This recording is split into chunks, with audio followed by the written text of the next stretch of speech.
Hello and welcome to yet another lecture on the MCQ series which we are recording for the TYBCom and TYBA students. So today I have MCQs for international economics. So let's get started.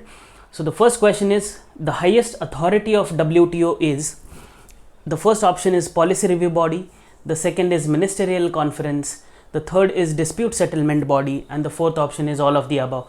So if you have seen the arrangement of WTO, it is the ministerial conference which comes at the highest power or the authority as the highest authority of the WTO.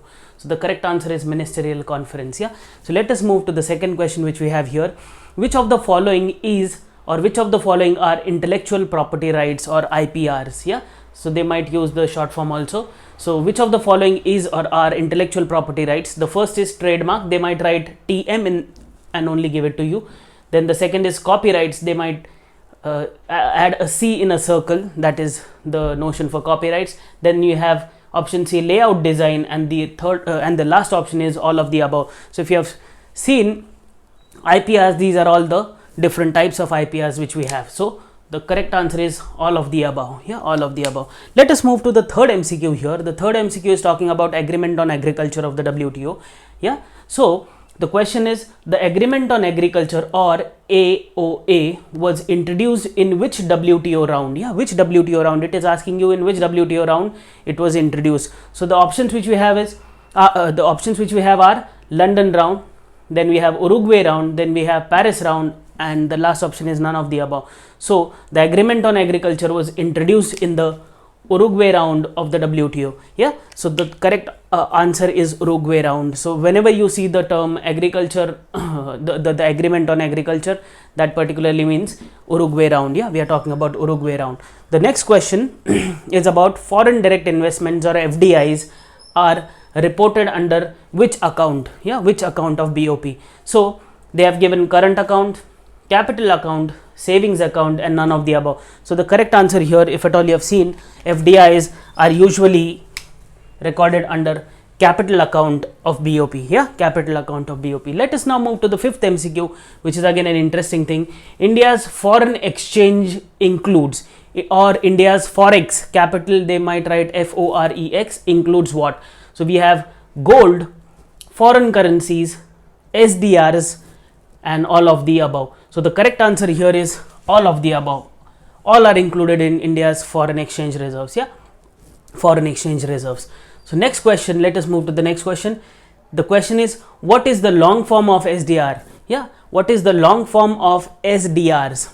So the option is social drawing rights, then we have special drawing rights, then we have super drawing rights, and none of the above. So the correct answer here is special drawing rights. Yeah, special drawing rights. Let us now move to the seventh MCQ which we have here, which is not a component of current account. Here I am asking which is not a component of current account. So the options are foreign direct investments, service exports, unilateral transfers, and none of the above. So the correct answer here is FDI. Why? Because FDI, we have seen here that FDI is calculated under capital account. So here, which is not a component of current account, is the foreign direct investments are not a part of current account. Yeah, it is a part of capital account, which we have seen in the previous MCQ. So let us now move to the eighth MCQ which we have here is, what are the causes of disequilibrium in balance of payment? So the first option here is imbalance in exports. I hope you know that exports are denoted by capital X and imports, which is denoted by M. So imbalance in exports and imports. The next is cyclical fluctuations. The next option which we have here is natural factors, and the last option is political factors. And the question is, we have to select the correct option which is given to us. So the first is A and B, the second is B and C, the third is A, B and C, and the last is all of the above. So here, if at all you have seen what are the different causes of disequilibrium in balance of payment. So these are all the causes of disequilibrium in balance of payment. Yeah, these are all causes of disequilibrium. Let us now move to the last MCQ which we have here is question 9 is, what are the measures to correct disequilibrium in balance of payment? Yeah, what can be done to look at the or to correct the disequilibrium in a balance of payment? So the options which we have is, you have to reduce your what you have to do is reduce your exports, yeah, you have to reduce your exports and you have to increase your imports. Yeah, this is also called as export promotions. Yeah, you have to increase your exports. I'm really very sorry. You have to increase your exports and you have to reduce your imports. So it is also called as export promotion and import reduction, or import substitution, to be very precise. So you have to increase your exports and you have to reduce your imports. The next is devaluation. Yeah, you have to devalue your currency. The next is exchange rate depreciation. You have to depreciate your currency. And the last is all of the above. So here, these are all the measures which you take to correct the balance of payment disequilibrium. So the correct answer is all of the above. Yeah, all of the above. So that is the correct answer. So this was it from my side for today's class.